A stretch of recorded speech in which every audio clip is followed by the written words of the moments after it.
بسم اللہ الرحمن الرحیم۔ السلام علیکم، کیسے ہیں آپ سب؟ انشاءاللہ سبھی ٹھیک ہوں گے اور اللہ کی رحمتوں کے سائے میں ہوں گے۔ نبی کریم صلی اللہ علیہ وآلہ وسلم نے فرمایا، معراج کی رات میری ملاقات ابراہیم خلیل اللہ علیہ السلام سے ہوئی تو انہوں نے فرمایا، اے اللہ تعالیٰ کے حبیب صلی اللہ علیہ وآلہ وسلم، اپنی امت کو میرا سلام پہنچائیں اور انہیں میرا ایک پیغام دیں کہ جنت کی مٹی بڑی زرخیز ہے اور جنت کا پانی بہت میٹھا ہے اور وہ صاف میدان ہے، لہٰذا جنت میں زیادہ سے زیادہ باغ لگاؤ اور جنت میں باغ لگانے کے لیے خوب پڑھو، سبحان اللہ والحمد للہ ولا الہ الا اللہ واللہ اکبر ولا حول ولا قوت الا باللہ۔ یا اللہ ہمیں ابراہیم علیہ السلام کے پیغام کے مطابق چلنے کے قابل بنا۔ آج انشاءاللہ سورۃ الانفال کی آیت نمبر 58 سے سٹارٹ کریں گے۔ اعوذ باللہ من الشیطان الرجیم، بسم اللہ الرحمن الرحیم۔ اور اگر کبھی تمہیں کسی قوم سے خیانت کا اندیشہ ہو تو اس کے معاہدے کے اعلانیہ اس کے آگے پھینک دو، یقیناً اللہ خائنوں کو پسند نہیں کرتا۔ اس کی تفسیر ہے، اس آیت کی روح سے ہمارے لیے یہ کسی طرح جائز نہیں ہے کہ اگر کسی شخص یا گروہ یا ملک سے ہمارا معاہدہ ہو اور ہمیں اس کے طرز عمل سے یہ شکایت لاحق ہو جائے کہ وہ عہد کی پابندی میں کوتاہی برت رہا ہے، یا یہ اندیشہ پیدا ہو جائے کہ وہ موقع پاتے ہی ہمارے ساتھ غداری کر بیٹھے گا، تو ہم اپنی جگہ خود فیصلہ کر لیں کہ ہمارے اور اس کے درمیان معاہدہ نہیں رہا اور یکا یک اس کے ساتھ وہ طرز عمل اختیار کرنا شروع کر دیں جو معاہدہ نہ ہونے کی صورت میں ہی کیا جا سکتا ہے۔ اس کے برعکس ہمیں اس بات کا پابند کیا گیا ہے کہ جب ایسی صورت پیش آئے تو ہم کوئی مخالفانہ کارروائی کرنے سے پہلے فریق ثانی کو صاف صاف بتا دیں کہ ہمارے اور تمہارے درمیان اب معاہدہ باقی نہیں رہا، تاکہ فسخ معاہدہ کا جیسا علم ہم کو حاصل ہے ویسا ہی اس کو بھی ہو جائے اور وہ اس غلط فہمی میں نہ رہے کہ معاہدہ اب بھی باقی ہے۔ اسی فرمان الہی کے مطابق نبی صلی اللہ علیہ وآلہ وسلم نے اسلام کی بین الاقوامی پالیسی کا یہ مستقل اصول قرار دیا تھا کہ جس کا کسی قوم سے معاہدہ ہوا ہے اسے چاہیے کہ معاہدے کی مدت ختم ہونے سے پہلے عہد کا بند نہ کھولے، یا نہیں تو ان کا عہد برابری کو ملحوظ رکھتے ہوئے ان کی طرف پھینک دے۔ پھر اسی قاعدے کو آپ نے اور زیادہ پھیلا کر تمام معاملات میں عام اصول یہ قائم کیا تھا کہ جو تجھ سے خیانت کرے تو وہ اس سے خیانت نہ کر، اور یہ اصول صرف وعظوں میں بیان کرنے اور کتابوں کی زینت بننے کے لیے نہ تھا بلکہ عملی زندگی میں بھی اس کی پابندی کی جاتی تھی۔ چنانچہ ایک مرتبہ جب امیر معاویہ نے اپنے عہد بادشاہی میں سرحد روم پر فوجوں کا اجتماع اس غرض سے کرنا شروع کیا کہ معاہدے کی مدت ختم ہوتے ہی یکایک رومی علاقے پر حملہ کر دیا جائے گا، تو ان کی اس کارروائی پر ایک صحابی نے سخت احتجاج کیا اور نبی صلی اللہ علیہ وآلہ وسلم کی یہی حدیث سنا کر کہا کہ معاہدے کی مدت کے اندر یہ معاندانہ طرز عمل اختیار کرنا غداری ہے۔ آخر کار امیر معاویہ کو اس اصول کے آگے سر جھکا دینا پڑا اور سرحد پر اجتماع فوج روک دیا گیا۔ یک طرفہ فسخ معاہدہ اور اعلان جنگ کے بغیر حملہ کر دینے کا طریقہ قدیم جاہلیت میں بھی تھا اور زمانہ حال کی مہذب جاہلیت میں بھی اس کا رواج موجود ہے۔ چنانچہ اس کی تازہ ترین مثالیں جنگ عظیم نمبر 2 میں روس پر جرمنی کے حملے اور ایران کے خلاف روس اور برطانیہ کی فوجی کارروائی میں دیکھی گئی ہیں۔ عموماً اس کارروائی کے لیے یہ عذر پیش کیا جاتا ہے کہ حملے سے پہلے مطلع کر دینے سے دوسرا فریق ہوشیار ہو جاتا اور سخت مقابلہ کرتا، یا اگر ہم مداخلت نہ کرتے تو ہمارا دشمن فائدہ اٹھا لیتا۔ لیکن اس قسم کے بہانے اگر اخلاقی ذمہ داریوں کو ساقط کر دینے کے لیے کافی ہوں تو پھر کوئی گناہ ایسا نہیں ہے جو کسی نہ کسی بہانے نہ کیا جا سکتا ہو۔ ہر چور، ہر ڈاکو، ہر زانی، ہر قاتل، ہر جعل ساز اپنے جرائم کے لیے ایسی ہی کوئی مصلحت بیان کر سکتا ہے،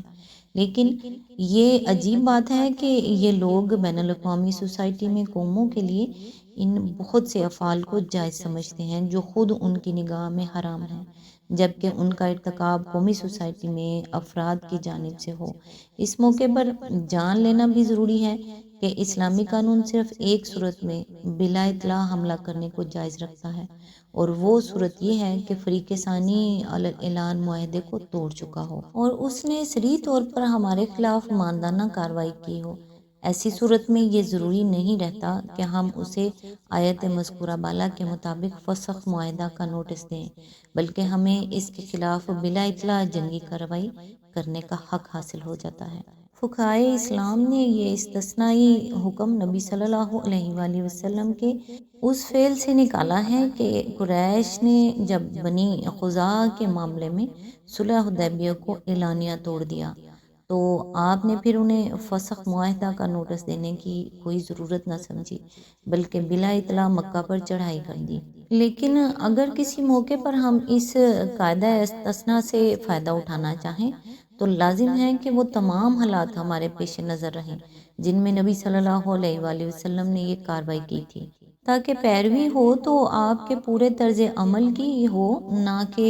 اس کے کسی ایک مفید مطلب جز کی۔ حدیث اور سیرت کی کتابوں سے جو کچھ ثابت ہے وہ یہ ہے کہ اولاً قریش کی خلاف ورزی عہد ایسی صریح تھی کہ اس کے نقص عہد ہونے میں کسی کلام کا موقع نہ تھا۔ خود قریش کے لوگ بھی اس کے معترف تھے کہ واقعی معاہدہ ٹوٹ گیا ہے۔ انہوں نے خود ابو سفیان کو تجدید عہد کے لیے مدینہ بھیجا تھا، جس کے صاف معنی یہی تھے کہ ان کے نزدیک بھی عہد باقی نہیں رہا تھا۔ تاہم یہ ضروری نہیں ہے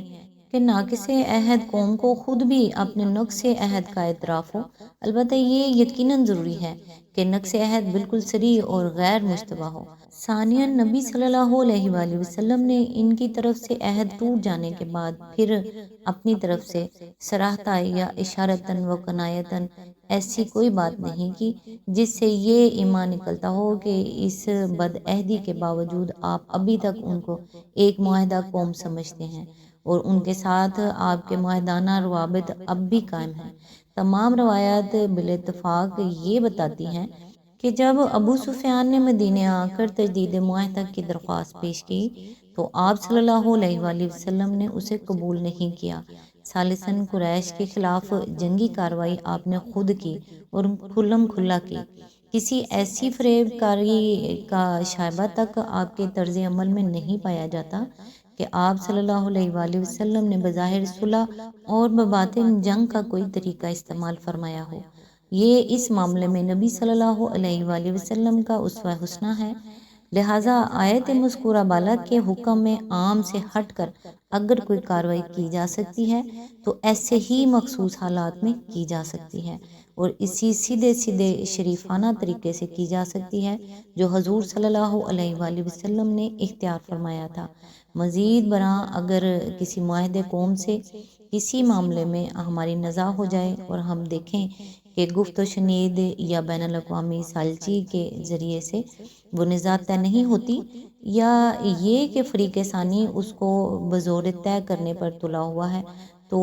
ہمارے لیے یہ بالکل جائز ہے کہ ہم اس کو طے کرنے میں طاقت استعمال کریں، لیکن آیت مذکورہ بالا ہم پر یہ اخلاقی ذمہ داری عائد کرتی ہے کہ ہمارا یہ استعمال طاقت صاف صاف اعلان کے بعد ہونا چاہیے اور کھلم کھلا ہونا چاہیے۔ چوری چھپے ایسی جنگی کارروائیاں کرنا جن کا اعلانیہ اقرار کرنے کے لیے ہم تیار نہ ہوں ایک بد اخلاقی ہے جس کی تعلیم اسلام نے ہم کو نہیں دی ہے۔ آیت نمبر 59، منکرین حق اس غلط فہمی میں نہ رہیں کہ وہ بازی لے گئے، یقیناً وہ ہم کو ہرا نہیں سکتے۔ آیت نمبر 60، اور تم لوگ جہاں تک تمہارا بس چلے زیادہ سے زیادہ طاقت اور تیار بندے رہنے والے گھوڑے ان کے مقابلے کے لیے مہیا رکھو تاکہ اس کے ذریعے سے اللہ کے اور اپنے دشمنوں کو خوف زدہ کر دو جنہیں تم نہیں جانتے مگر اللہ جانتا ہے۔ اللہ کی راہ میں جو کچھ تم خرچ کرو گے اس کا پورا پورا بدلہ تمہاری طرف پلٹایا جائے گا اور تمہارے ساتھ ہرگز ظلم نہ ہوگا۔ اس کی تفسیر ہے، اس سے مطلب یہ ہے کہ تمہارے پاس سامان جنگ اور ایک مستقل فوج اسٹینڈنگ آرمی ہر وقت تیار رہنی چاہیے تاکہ بوقت ضرورت فوراً جنگی کارروائی کر سکو۔ یہ نہ ہو کہ خطرہ سر پر آنے کے بعد گھبراہٹ میں جلدی جلدی رضاکار اور اسلحہ اور سامان رسد جمع کرنے کی کوشش کی جائے اور استثناء میں کہ یہ تیاری مکمل ہو دشمن اپنا کام کر جائے۔ آج تک کے لیے بس اتنا ہی، نیکسٹ انشاءاللہ آیت نمبر 61 سے سٹارٹ کریں گے، تب تک کے لیے دعاؤں میں یاد رکھیے گا۔ اللہ حافظ۔